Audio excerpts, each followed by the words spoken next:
Bonjour les rayés du DevFest Nantes. Aujourd'hui nous allons parler de la race extraterrestre des reptiliens. Quelle est leur histoire? Quels sont leurs impacts sur notre galaxie? Et que font-ils sur notre planète? Bonjour à tous. Je suis très content de vous voir ici au DevFest de Nantes. On est la communauté, on est le sang, on représente. Et si comme moi vous pensez que Android c'est super cool, franchement pouce bleu, et que les reptiliens, eux, ils sont super pas cool, alors vous êtes totalement au bon endroit ici. Android c'est cool.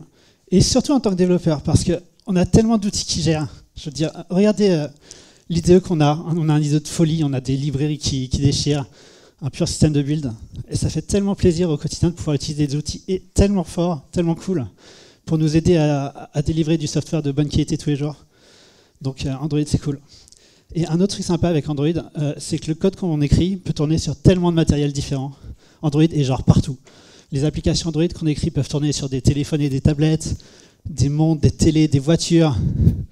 Et maintenant, avec Android Things, on peut cibler une nouvelle catégorie d'appareils, nos propres appareils sa mère. Et ça, c'est énorme, parce que toute l'idée, en fait, derrière Android Things est résumée dans cette phrase. Si vous pouvez créer une application Android, et bien maintenant, vous pouvez aussi créer un appareil. Vous pouvez construire des choses un peu folles, comme votre propre piano pour faire de la chiptune à partir d'un smartphone.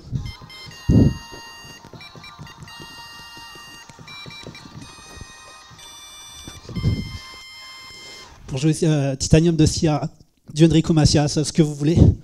Si vous préférez faire de la musique comme un scientifique, achetez-vous quelques bières, un capteur tactile scientifique, et écrivez une appli Android qui lance un son à chaque fois qu'on touche une canette.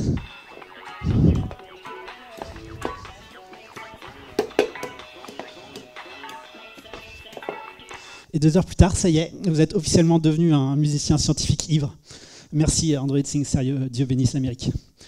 Une fois que vous serez totalement déchiré la bière et que vous aurez vomi un petit peu, vous aurez sûrement envie de faire un truc un petit peu plus mignon. Comme par exemple ce chat porte-bonheur qui bouge sa patte à chaque fois que vous recevez des notifications sur votre téléphone via du Bluetooth LE. Et dernier exemple, si votre délire c'est plutôt le chocolat, vous pouvez créer un robot qui intègre le Google Assistant et qui vous donnera des barres chocolatées quand vous lui demanderez. Give me a chocolate bar. Here you are. Ce qui est intéressant ici, c'est qu'on n'a pas besoin d'avoir une imprimante 3D pour commencer à prototyper. Du carton, c'est juste super. Et ce robot ici a été fait avec une boîte à chaussures, tout simplement. Alors ok, il pue un petit peu, mais au moins il donne des tweaks, donc c'est cool. Oh, et si vous n'êtes pas familier avec le Google Assistant, c'est la technologie d'intelligence artificielle à l'intérieur du Google Home qui permet d'avoir une interface de conversation entre vous et Google. Et vous pouvez embarquer cette même technologie dans n'importe quel projet Android ou Android Things ou web. Et grâce au SDK Actions on Google, vous pouvez étendre l'assistant avec vos propres chatbots pour répondre à des besoins particuliers. En l'occurrence ici, comprendre que j'ai une dalle de ouf et me filer du chocolat ou des chocobn. Tous les projets que vous venez de voir ont été faits avec Android Things en moins d'1 jour chacun. Donc vous voyez à quel point on peut créer des trucs cool, mais genre vraiment, vraiment rapidement. C'est super appréciable. Et là, vous vous dites sûrement un truc du genre, ok, mais pourquoi utiliser Android Things? Parce que bon, pour être honnête, à part pour l'exemple du Google Assistant, vous pouvez faire la même chose avec un Arduino. Et souvenez-vous de ça. Si votre but c'est de construire un appareil super simple, un petit peu stupide, utilisez pas Android Things, c'est overkill. Sauf si bien sûr votre but c'est de tester Android Things, dans ce cas-là, faites avec Android Things. Mais si vous avez des appareils super simples, minimalistes, stupides, Android Things n'est pas la plateforme idéale pour ça. Par contre, c'est une très très bonne plateforme pour les appareils qui nécessitent pas mal de puissance de calcul, par exemple pour des caméras de sécurité ou des sonnettes intelligentes. Android Things, c'est aussi très intéressant pour les appareils qui embarquent de l'intelligence artificielle et qui font des traitements d'images en local sans appeler en permanence un appel réseau et avoir des réponses. Donc c'est vraiment une puissance de calcul à l'intérieur de la machine. Donc voilà. Premier point, c'est idéal quand on a besoin de grosses puissances de calcul des familles. Deuxième point, c'est aussi idéal si on souhaite intégrer les services Google. Un truc que je risque de répéter, Android Things c'est Android. Et tout ce que vous faites avec Android, vous pouvez le faire en écrivant le même code pour Android Things. Du coup, vous pouvez très bien créer un appareil intelligent avec du Kotlin, du RX, des architectures componentes, tester unitairement avec du JUnit, du Mockito, Et enfin, vous pouvez utiliser tous les services Google. Imaginons par exemple que vous avez besoin de messages push, easy, vous intégrez Firebase Cloud Messaging comme vous feriez dans n'importe quel projet web de base, enfin mobile de base, et 10 minutes après, ça y est, votre appareil IoT ou embarqué peut directement recevoir des push. Donc tous les services Google. Android Things, c'est sécurisé et c'est constamment mis à jour. Vous avez juste à vous soucier de la partie applicative, c'est-à-dire écrire une application, et Google va se charger de prendre votre application, de la mettre dans un système d'exploitation et de délivrer des mises à jour firmware à tous vos utilisateurs, à tous les appareils déployés sur le marché. Donc je répète, c'est ni vous, ni les OEM qui fournissent des mises à jour de sécurité, c'est Google qui le fait. Donc imaginons que vous avez acheté un appareil Android Things, mais que ce dernier, il est plus maintenu par le constructeur, parce que le constructeur a décidé de passer à autre chose, ça arrive souvent avec les téléphones. Et bien votre appareil Android Things, il continuera de recevoir des mises à jour de sécurité, parce que ce n'est pas l'OEM qui s'en chargera, ce n'est pas vous qui vous en chargerez, c'est Google. Google publiera automatiquement les mises à jour de sécurité. Donc c'est un device, des devices avec Android Things, c'est des devices constamment sécurisés et constamment à jour. Enfin, Android Things, c'est une super plateforme pour prototyper rapidement, mais ce n'est pas uniquement lié au prototypage. Android Things, le deuxième but d'Android Things, c'est de faciliter énormément toutes les étapes de production quand vous aurez besoin de déployer des appareils sur le marché de masse. Voici la liste des cartes compatibles pour le moment. Alors, si vous êtes un maker, que vous avez juste envie de prototyper, commencez par le Raspberry Pi, parce que c'est abordable et ça a une communauté incroyable derrière. Si votre but, c'est plutôt de construire pour le marché de masse, les cartes NXP sont super intéressantes parce qu'elles contiennent quelque chose qui s'appelle un système on module et qui va vous simplifier pas mal de choses. À gauche, vous pouvez voir un Raspberry Pi 3 et à droite, un NXP Pico. Bon, de loin, ça a l'air genre grave identique, mais si vous regardez la carte NXP à droite un tout petit peu plus près, vous verrez qu'elle est en fait composée de deux cartes l'une sur l'autre. La carte en haut, c'est le module de calcul cœur, qu'on appelle le SOM, pas le SUM, le SOM, ou System on Module. Et cette petite carte contient tous les éléments clés qui permettent de lancer un système d'exploitation et votre application. Donc le Wi-Fi, le Bluetooth, le stockage, le système d'exploitation de votre app, tout est à l'intérieur de la petite carte en haut, le System on Module. Et finalement, la grande carte qui est en bas, c'est juste une carte d'extension pour vous permettre de prototyper rapidement et de brancher tout un tas de composants. Ce genre de carte, c'est idéal pour la production de masse, parce que qu'est-ce que vous allez faire? Vous allez juste acheter un SOM, un système on module, la petite carte, et vous allez créer votre propre carte en dessous qui intégrera tout ce dont vous avez besoin. Un exemple de ce qu'on peut faire, les Ray de chez Google, ils voulaient créer une bougie intelligente avec de LED et de l'USB pour l'alimentation. Et plutôt que d'utiliser la grosse carte dégueulasse qu'on peut voir à gauche, ils se sont dit, ok, on va créer notre propre carte custom, qu'on peut voir ici en violet. Ils ont créé leur propre carte avec uniquement les composants dont ils avaient besoin et ils ont juste posé le système on module par-dessus. Résultat, leur carte custom, elle est plus petite, elle est beaucoup moins chère à produire et elle est simple à fabriquer parce que tous les trucs galères niveau software et hardware, ils sont dans le système on module, ils ne sont pas dans la carte qui est en dessous. Un autre avantage à utiliser des SOM, c'est qu'ils sont pré-certifiés conformes à l'approbation des régulateurs. Alors derrière cette phrase un petit peu bizarre qui, si ça se trouve, ne se dit pas, il y a une idée simple. Quand vous souhaitez délivrer un produit sur le marché, il faut qu'il passe des certifications pour savoir s'il est conforme par rapport au du Bluetooth, du Wi-Fi, etc. Et ces certifications, elles coûtent cher et elles prennent de l'argent. Les systèmes on modules pré-certifiés Android Things sont déjà, compatibles Android Things sont déjà pré-certifiés. Donc vous n'aurez pas à passer toutes ces étapes de recertification qui prennent énormément de temps et d'argent. Du coup, maintenant, vous comprenez pourquoi Android Things est idéal non seulement pour le prototypage, mais aussi pour la production de masse. Android Things, c'est comme Android. C'est super cool, on est tous d'accord là-dessus. Mais vous savez, si je suis venu ici, c'est pour vous parler d'autre chose. Et je ne suis pas venu ici pour souffrir, ok? En fait, je voulais vous parler de notre monde en tant qu'être humain, dans notre monde en tant que personne et tout ce qui ne va pas dans notre société. Comme vous savez, les humains n'utilisent pas leur cerveau à pleine capacité. Lisez juste le code de certaines personnes et vous pouvez vous en rendre compte. On est sans cesse distrait par les médias, les divertissements et la politique. Enfin, les frontières entre pays mènent à des conflits et des guerres sans fin. La raison principale à ça, c'est les reptiliens le problème. C'est à cause de tout ça, putain. Et si vous n'avez jamais entendu parler d'eux, les reptiliens sont des aliens qui vivent sur notre planète et nous contrôlent depuis genre des milliers d'années. Et ces lézards humanoïdes, ils vivent partout, il y en a peut-être ici. Et c'est fou parce que les reptiliens, ils ont modifié notre ADN pour qu'on ne puisse pas utiliser la totalité de notre cerveau, ce qui leur permet de nous contrôler beaucoup plus facilement. Ils contrôlent les humains en nous distrayant avec les médias, les divertissements, la politique.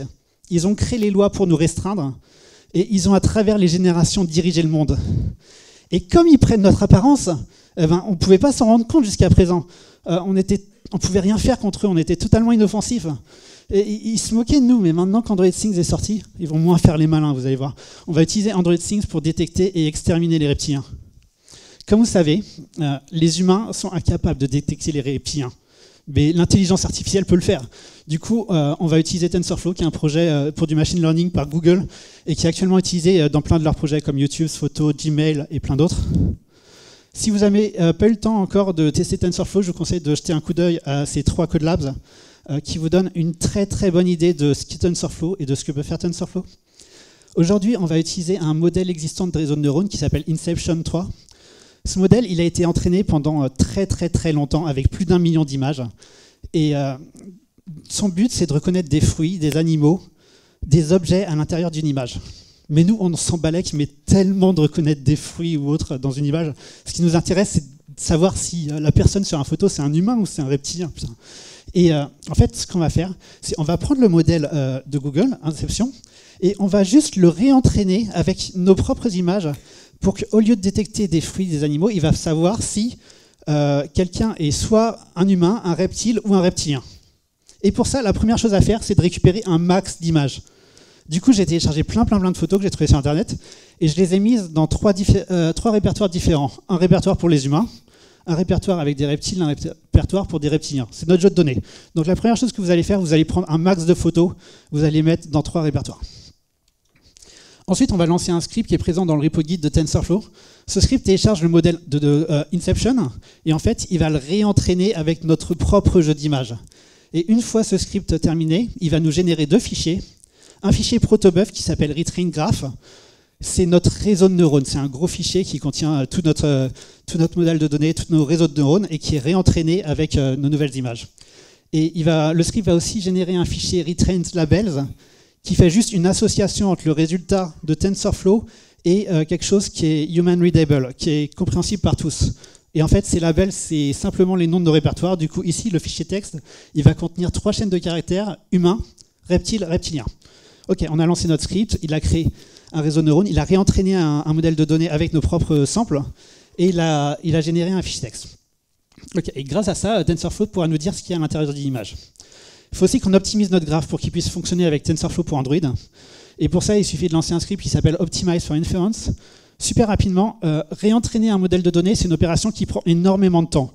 Ça nécessite beaucoup de puissance de calcul, et généralement, c'est quelque chose qu'on fait sur du desktop ou sur des ordinateurs dans le cloud. Ça n'a pas de sens de réentraîner un modèle sur du mobile.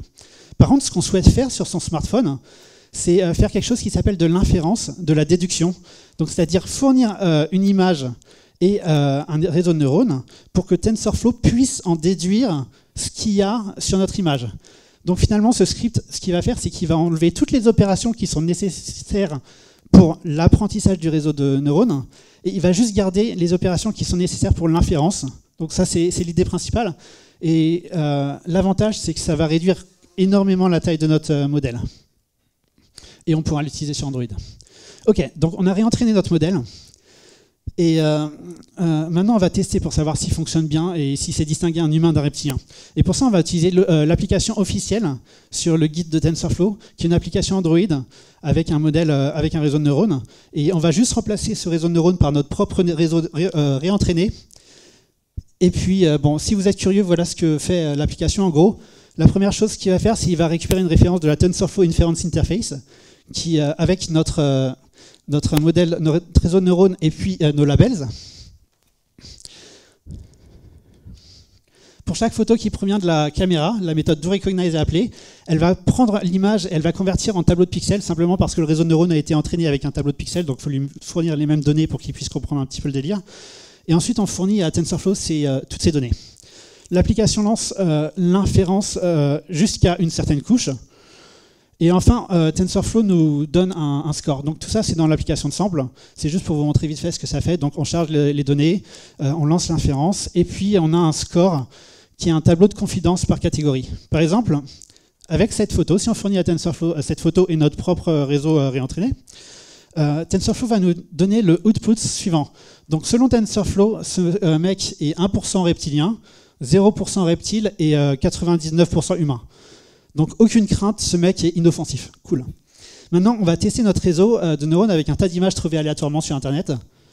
Qu'est-ce que j'ai trouvé? Alors, tout d'abord, ce même gars, un lézard, un reptilien, un autre mec trouvé au hasard et Obama photoshopé en reptilien.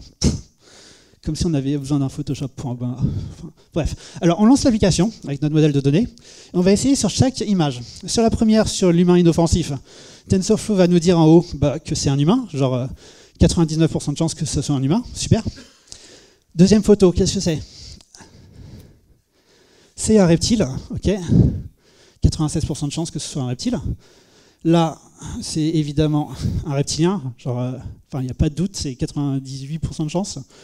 Ce mec, alors ça c'est super intéressant parce que j'ai trouvé ce mec au hasard, mais TensorFlow nous dit qu'en fait c'est 99% de chance que ce soit un reptilien. Donc si vous voyez ce mec, sérieusement fuyez parce que c'est juste pas possible. Obama photoshopé en reptilien, évidemment un reptilien. Et c'est quoi ça? Ah oui, j'ai aussi testé sur une photo de Jake Wharton qui est bon. Et en fait là le délire c'est que TensorFlow nous dit que Jake Wharton est en fait 50% reptilien, 50% Jake Wharton.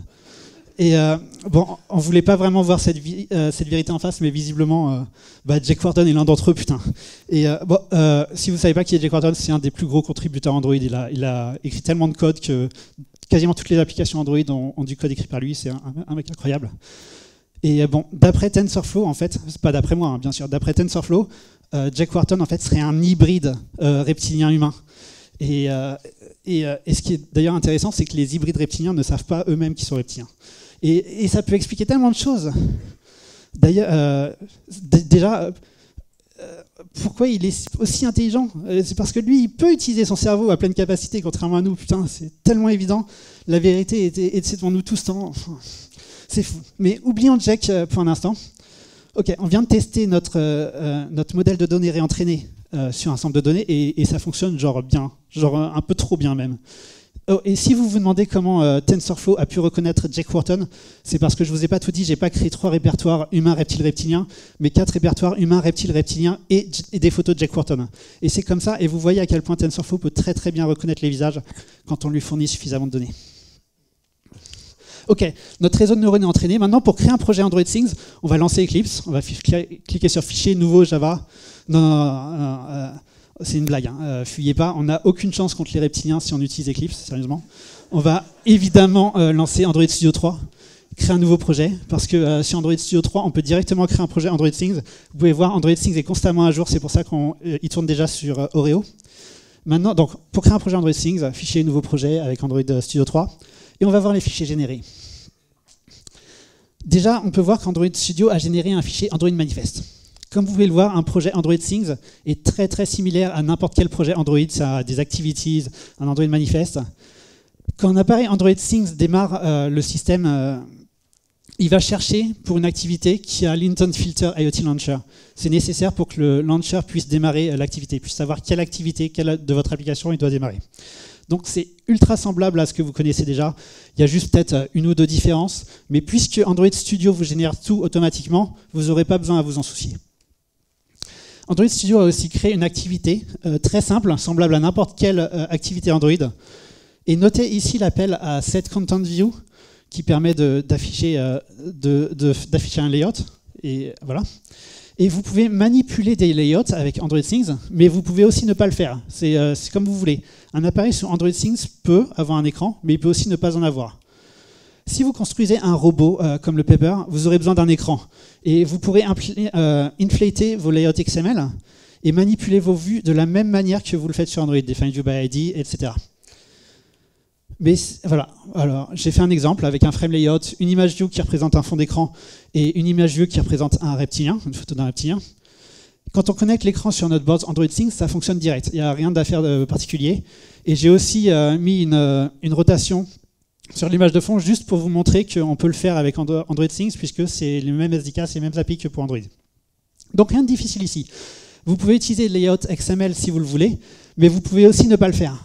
Si vous construisez un robot comme un robot du type Roomba, vous n'aurez pas besoin d'un écran. Mais vous aurez quand même besoin d'une activité parce que c'est le point d'entrée de votre application et parce que c'est Android. Voilà. Alors, notez ici que c'est pas parce qu'on n'a pas d'écran qu'on n'a pas d'interface utilisateur. On peut très bien implémenter une interface utilisateur avec du text-to-speech par exemple. Et si vous voulez implémenter du text-to-speech, c'est les mêmes API que pour Android. Enfin, Android Studio a généré un fichier build.gradle. Et on peut voir ici une nouvelle dépendance qui est spécifique à Android Things, qui est une sorte de support library pour Android Things. Et cette librairie va nous permettre de communiquer avec des périphériques externes, genre tout cela et plein d'autres. Oh, et au fait, vous n'avez pas besoin d'un background en électronique pour commencer à vous amuser avec Android Things. Si vous êtes totalement débutant, ce qui est mon cas, je vous conseille d'acheter un kit de démarrage pour Arduino. Et en fait, ces kits, ils contiennent des exemples de code et des instructions en PDF. Et c'est super génial pour commencer à débuter parce que tout y est et vous avez plein de composants et vous pouvez vous amuser avec. Et une fois que vous avez fini de vous amuser avec un Arduino, vous prenez ces composants, vous les branchez sur votre board Android Things et puis vous pouvez vous amuser avec votre Raspberry Pi ou autre. Et si vous ne savez pas comment on connecte un composant sur une board, il y a un truc magique qui s'appelle Internet, il y a tout dedans. Et en fait, vous pouvez checker et vous aurez toutes les réponses. C'est incroyable. Du coup, comment on communique avec ces périphériques externes? La librairie pour Android Things utilise des protocoles et des interfaces comme GPIO, PWM, I2C et plein d'autres. Si ces lettres vous disent rien, pas d'inquiétude. Ça a l'air compliqué, mais ça ne l'est pas du tout. C'est juste des façons de communiquer avec des périphériques. Et quand vous utilisez un composant, l'interface de communication à utiliser sera généralement indiquée. Par exemple, si vous voulez utiliser cet écran LCD, c'est marqué que ça utilisera l'interface de communication I2C. Ok. On va commencer simplement. On veut juste faire clignoter une LED pour l'instant. Donc déjà, on va la connecter sur notre Raspberry Pi. Une LED, c'est un périphérique GPIO. Donc on la connecte à une broche GPIO de notre Raspberry, par exemple celle qui s'appelle BCM4. Ensuite, on va utiliser le Peripheral Manager Service de la Support Library pour Android Things. Cette classe, en fait, permet de nous donner des références par rapport à un périphérique qui est branché quelque part sur notre Raspberry Pi. Donc ici, je vais lui dire que je veux une référence d'un périphérique GPIO qui est branché sur BCM4, parce qu'on avait branché sur BCM4 le Raspberry Pi. Ok. Et grâce à ça, ces deux lignes de code, le Peripheral Manager Service va pouvoir nous donner une référence vers notre périphérique. Et pour allumer une LED, alors ça va être très compliqué, vous allez juste setter la valeur à true. Et voilà, maintenant la LED sera toujours allumée. Pour l'éteindre, attention, accrochez-vous. Ah, on set la valeur à false. Voilà. Pour faire clignoter une LED, c'est ça, c'est même pas 5 lignes de code. Et généralement, si vous savez à peu près ce qu'est un booléen, vous devriez pouvoir vous en sortir. Bien sûr, vous pouvez utiliser des LED plus jolies. C'est pas parce qu'on est un débutant qu'on doit faire du sale ou utiliser des trucs moches. Donc vous utilisez les LED que vous voulez. Hein. Bon, retournons sur notre exemple d'écran LCD.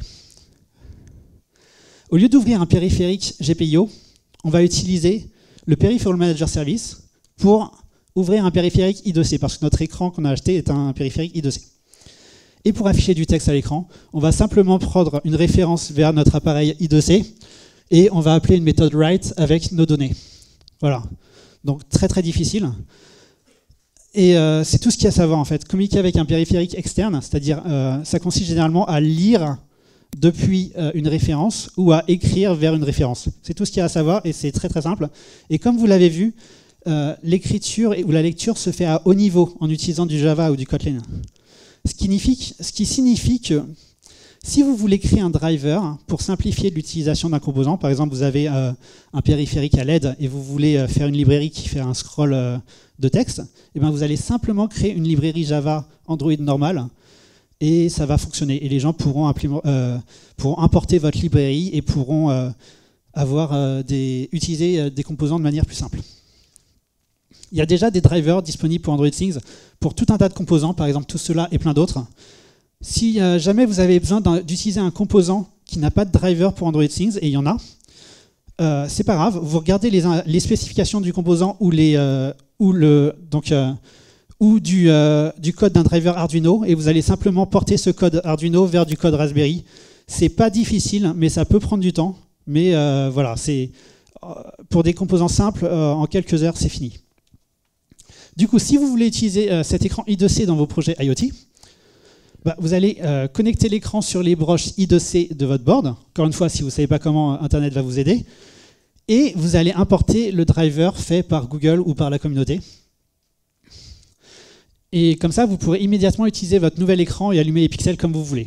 Donc on va faire un new display et on va setter le pixel à 0, 0, on va le mettre à true. Ce driver, il a aussi des méthodes pour simplifier l'utilisation. Par exemple, celle-là qui permet de lui fournir un bitmap pour qu'il puisse directement afficher ce bitmap sur le périphérique. Et 4 lignes de code plus tard, ça y est, tout fonctionne comme il faut. Et c'est fou de se dire que en fait, c'est du code Android qui manipule ce truc de merde, là, ce petit écran. Parce qu'on n'a pas l'habitude, en tant que développeur mobile, de manipuler des petits périphériques comme ça. Et c'est trop sympa, en fait. Bon, maintenant, on va retourner sur notre application Android Things, générée tout à l'heure par Android Studio. Et ce qu'on va faire, c'est on va importer notre modèle TensorFlow à l'intérieur. Alors, ce qu'on peut faire, vous vous rappelez, Android Things et Android, c'est le même SDK. Donc, on peut juste prendre le code, copier-coller et le mettre dans notre projet généré Android Studio. Si vous voulez vous compliquer encore moins la vie, vous avez un sample project déjà sur GitHub qui contient un projet Android Things avec du TensorFlow à l'intérieur. Donc, vous pouvez directement cloner, remplacer le modèle d'exemple par votre propre modèle de données. Et puis, c'est grossièrement la même chose. OK. Donc, on a créé un projet Android Things et on a intégré notre modèle de données réentraîné. Pour prendre des photos, parce que notre but, c'est de mettre une machine quelque part qui prend des photos et qui détecte si quelqu'un est un reptilien ou pas, la détection. Donc, on va avoir besoin d'une caméra qui est compatible. Bon, ça s'achète dans le commerce, c'est pas très cher. Et voilà. Bon, on branche la caméra sur notre board Android Things. Et si la caméra est compatible, on utilise directement les API Android Camera qui existent déjà pour manipuler des caméras sur des smartphones. Si votre délire, c'est pas de détecter des hommes lézards, aucun souci. Hein. Ça, c'est un exemple qui montre en quoi c'est cool d'utiliser du machine learning sur des projets IoT. Ça, c'est un appareil qui se trouve dans une ferme de concombres. Et le fermier, il utilise en fait TensorFlow pour trier des concombres par taille, couleur, forme et d'autres attributs. Mais vous pouvez aussi très bien créer une machine à l'intérieur d'une usine qui détecte les pièces qui sont cassées, et quand votre machine learning vous dit oh, il y a à peu près 80% de chances que cette pièce soit cassée, et ben vous stoppez la ligne de production immédiatement et vous savez fail fast. Comme ça, vous pouvez savoir d'où vient l'erreur beaucoup plus facilement. Donc une bonne utilisation du machine learning dans des projets IoT. Moi, mon délire, c'est plutôt d'entraîner des intelligences artificielles à reconnaître le signe Joule. Personnellement, je trouve ça tellement plus cool de prendre une intelligence artificielle qui a été entraînée des années par Google, un truc de ouf qui peut faire du Go et tout, et de lui dire non. En fait, tout ce que tu as appris, tu l'oublies et tu vas juste apprendre ça. Oh ouais, tu sais reconnaître le signe Joule. Hein. Tu le sens. Bon, chacun ses délires, bien sûr. Si vous préférez les concombres, allez-y, je vous juge pas. Ok. On sait détecter si quelqu'un est un reptilien ou pas. Super. Maintenant, on va détecter quand quelqu'un s'approche, parce que le but, c'est quand quelqu'un s'approche de notre machine, on va prendre une photo. Alors, comment faire pour détecter quand quelqu'un s'approche? On va utiliser un capteur à ultrasons. Ce module, ça utilise un sonar pour détecter la distance vers un objet, un peu comme ce que font les chauves-souris ou les dauphins, par exemple. Si ça vous intéresse, le capteur, en fait, il fonctionne avec 2 GPIO. Rappelez-vous, le GPIO, c'est comme des booléens, true-false. Un GPIO pour trigger et un GPIO pour echo. Trigger, ça permet d'envoyer. Donc quand on set la valeur trigger à true, ça va émettre une vague. Ça va émettre des ondes. Et quand ces ondes sont réfléchies et reviennent, la valeur de echo va passer de false à true. Et en fait, quand la valeur va passer de false à true, par rapport à combien de temps ça a pris quand vous avez seté votre trigger, donc, par rapport à combien de temps a mis l'onde pour aller vers un objet et se refléter et revenir, et ben avec une simple formule mathématique, vous pourrez déterminer la distance vers un objet. Ok. Alors, ce qu'on va faire, c'est on va importer le driver pour ce composant, qui est un truc de ouf, qui doit coûter même pas 1 euro, beaucoup moins que ça. Et ce qu'on va faire, c'est on va importer le driver pour pouvoir l'utiliser facilement sur notre projet Android Things. Ah merde. En fait, il n'y a pas de driver pour ce composant actuellement. Du coup, comment on fait? Alors, 2 options. Soit on récupère le code Arduino et on le porte, mais genre là, il nous reste 20 minutes, on n'a juste pas le temps de faire ça. Donc on va prendre l'option 2, qui est en fait d'utiliser un Arduino en tant que proxy, si vous voulez. Donc on va Ah oui, ce qu'il faut savoir, c'est que si vous avez un composant qui a besoin de temps réel, parce qu'Android n'est pas temps réel, mais si vous avez besoin de temps réel ou d'émettre des pulsations électriques à un intervalle très très court, vous pouvez très bien utiliser un Arduino pour ça, qui va agir comme proxy. Du coup, on va connecter notre composant à notre Arduino. On va écrire un code Arduino qui va utiliser ce composant, puisqu'il y a déjà des drivers qui existent pour Arduino. Et ce qu'on va faire, c'est qu'on va juste récupérer la distance et on va l'envoyer sur notre port série. Donc ici, l'Arduino, tout ce qu'il va faire, c'est utiliser le composant et il va transmettre les données du capteur à ultrasons sur le port série, qui est en fait un port USB. Donc voilà, on connecte l'Arduino sur le port USB de notre périphérique, Android Things. Et notre projet Android Things, tout ce qu'on va faire, c'est on va lire les données qui proviennent du port USB. Là, j'ai créé une simple surcouche avec du live data qui émet en fait la distance envoyée et reçue par l'Arduino. Tout simplement, à chaque fois qu'il écoute sur le série, et à chaque fois qu'il y a une donnée sur le port série, il va émettre la distance, et en fait, dans votre activité où vous voulez, vous pouvez observer ce live data et simplement loguer la distance. Donc ça, c'est juste pour vous montrer une utilisation intéressante des architectures composantes sur Android Things, et pour vous montrer qu'après tout, Android Things, c'est Android. Vous pouvez voir le résultat dans cette vidéo. Alors là, j'ai mis le capteur sur un Arduino en tant que proxy, et j'approche la caméra, et on peut voir que la distance passe de 40 cm vers 10 cm, 7 cm, 6 cm. Ok, donc ça fonctionne bien. Et ça, c'était genre 15 minutes pour faire un Arduino en tant que proxy, le mettre sur USB. C'est vraiment si on n'a pas le temps, ou si on est un petit peu trop fainéant, on n'a pas envie de faire un driver. Bon, qu'est-ce qu'on va faire maintenant? Quand un individu s'approche de notre machine, quand il est à moins de 25 cm, on va prendre une photo. Et cette photo, on va l'envoyer à TensorFlow. Et bien sûr, si c'est un reptilien, on va le tuer. Enfin, c'est tout le but du projet. Oh, attendez, j'ai failli oublier. On ne veut pas tuer Jack Wharton. Je veux dire, ok, il n'est pas comme nous, mais il nous a tellement aidés, on ne peut pas lui faire ça. Et voilà, notre appareil, il peut détecter les reptiliens. Super. Mais maintenant, il faut qu'il les extermine. Et pour exterminer les reptiliens, j'ai trouvé 3 façons différentes. Option 1, avec un pistolet. Alors ce qu'on va faire, on va déjà acheter un servomoteur. Un servomoteur, c'est un appareil qu'on dirige en PWM et qui peut déplacer son aiguille dans un angle donné entre 0 et 180 degrés. Rapidement, rappelez-vous, GPIO, c'est des LED, c'est true-false, du booléen. Vous pouvez considérer du PWM un peu comme du float. Donc c'est une valeur dans une range donnée. Donc ici, entre 0 et 180 degrés pour pouvoir déplacer l'aiguille d'un servomoteur.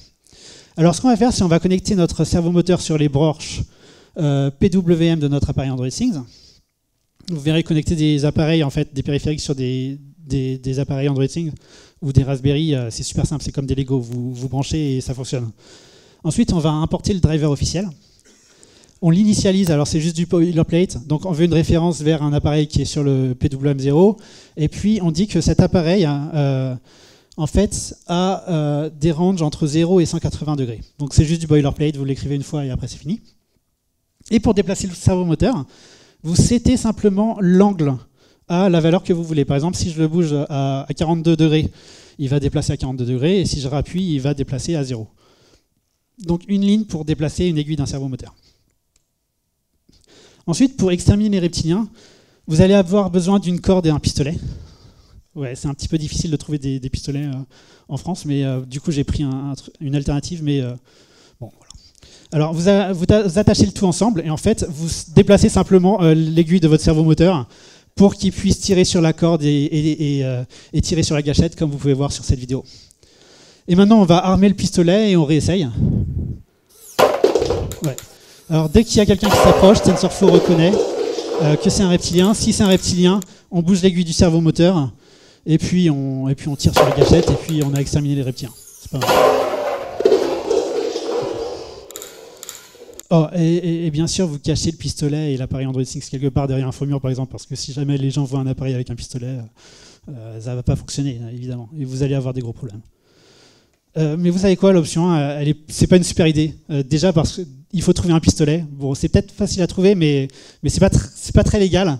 Et bon, c'est absolument pas le but d'avoir des problèmes après cette présentation. Du coup, j'ai décidé d'opter pour l'option 2, qui est beaucoup plus légale, qui est juste de créer son propre lance-flamme. Et désolé, mais Je ferai pas de live démo aujourd'hui parce que vous savez, les live démos, ça finit toujours par foirer. Et je pense pas que vous allez m'aimer beaucoup si vous êtes complètement en feu en train d'agonir, je sais pas comment on dit. Donc il n'y aura pas de live démo et c'est peut-être mieux pour vous. Pour construire votre lance-flamme, vous allez encore une fois avoir besoin de votre meilleur ami qui est un servomoteur. Mais celui-là, il n'est pas assez puissant. Donc on va en choper un qui est beaucoup plus puissant. Voilà. C'est exactement le même délire. Ça coûte juste plus cher, c'est juste plus puissant. Mais en fait, ça s'utilise avec le même nombre de câbles et les mêmes API. C'est juste un servomoteur qui est plus puissant. Vous aurez aussi besoin d'élastique, d'une bougie et d'un frein inflammable. Notez que quand je suis allé au supermarché, j'ai fait bien attention. En fait, il faut repérer ce signe-là. Et si vous voyez ce signe-là, eh ben vous achetez. Et faire attention parce qu'en ce moment, il y a plein de déodorants qui sont sans alcool. Non mais n'importe quoi. Bon, vous attachez le tout ensemble et vous essayez de bouger le servomoteur. Ok. Donc ça éjecte, grâce à... C'était un angle, ça éjecte de l'alcool. Cool. Pour que ça fonctionne, on va rajouter une bougie. Et quand un reptilien est détecté, ben on va simplement bouger l'angle de notre servomoteur. Et bim, lance-flamme, on lance du liquide inflammable sur le reptilien.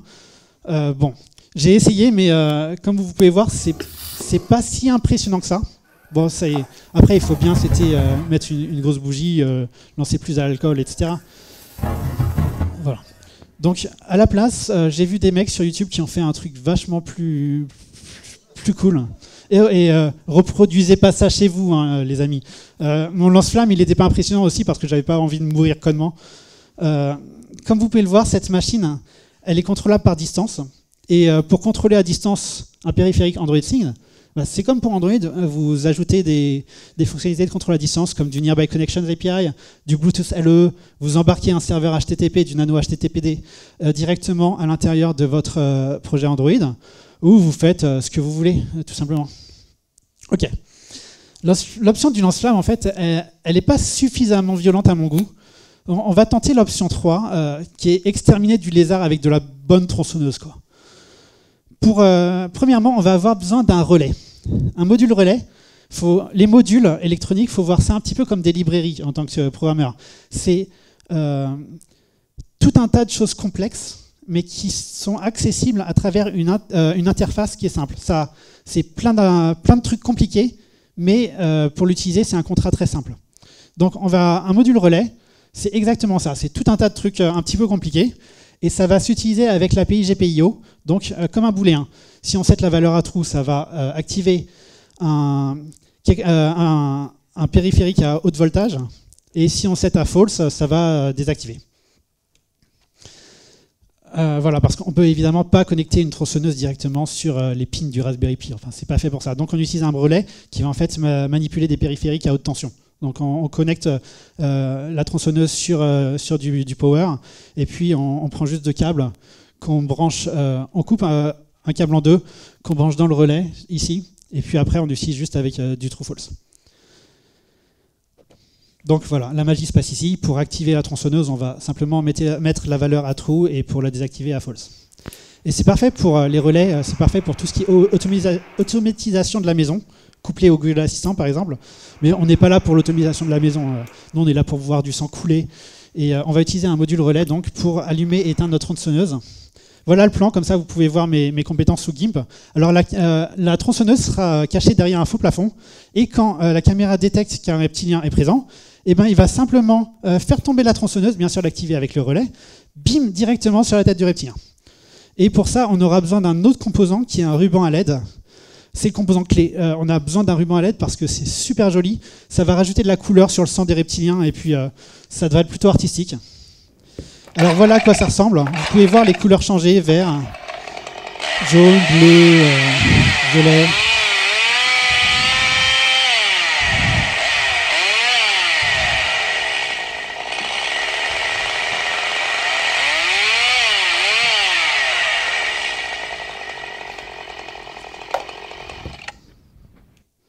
En fait, j'ai utilisé un ruban à LED ici, tout simplement pour vous montrer que Android Things, c'est du Android. Du coup, vous utilisez les mêmes API que sur Android. Et ce qui est intéressant ici, c'est que pour animer mon bandeau à LED, pour changer les couleurs, j'ai simplement fait un value animator qui loupe sur le spectre de couleurs de 0 à 360, et qui finalement, pendant 8 secondes, et à chaque fois qu'il y a une update de cette animation, Donc à chaque fois qu'on a une nouvelle couleur, eh ben, on va l'écrire sur notre bandeau à LED.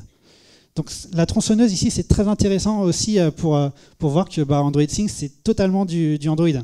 Et pour animer la vitesse de la chaîne, j'ai utilisé un value animator avec un interpolateur custom à l'aide d'un pass. Donc en fait, au début, c'est à 2,5 frames par seconde, ensuite ça passe à 50 frames par seconde quand c'est très rapide, et ensuite la tronçonneuse s'éteint. Donc voilà, vous voyez que Android Things, Android, vous utilisez les mêmes API et c'est cool. Et c'est super fun en fait. Parce que vous savez, quand les mecs chez Google, ils ont créé les value animators pour animer des jolis composants sur son téléphone, il n'y a jamais un d'entre eux qui s'est dit « Putain, mais un jour, il y a un mec qui va l'utiliser pour tuer des gens. » Et c'est trop cool parce que les value animators, ça peut tuer des gens maintenant, c'est incroyable. Et je crois qu'on est bon. Alors, les reptiliens, maintenant, c'est plus vraiment un problème. Pour conclure, Android Things, c'est fun. C'est super easy de s'y mettre. Si vous connaissez déjà Android, je vous encourage fortement à essayer. Et si vous n'avez pas fait beaucoup de dev Android, c'est peut-être une bonne occasion pour s'y mettre. Maintenant, on a un pur IDE, on a un pur langage. Donc, il y a aucun... Enfin, c'est très intéressant de s'y mettre maintenant à Android si vous ne connaissez pas déjà. Et si vous connaissez Android, faites des projets, tuez des gens, c'est cool. Android Things, ça permet vraiment d'accélérer et de simplifier le développement d'appareils sécurisés, embarqués ou pour l'Internet des objets.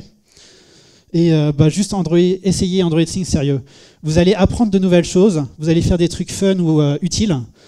Vous savez déjà faire des applications, peu importe la plateforme. Et maintenant, vous pouvez créer vos propres appareils. C'est juste énorme. C'est tout pour moi. Vous pouvez me suivre sur Twitter pour des trucs cool.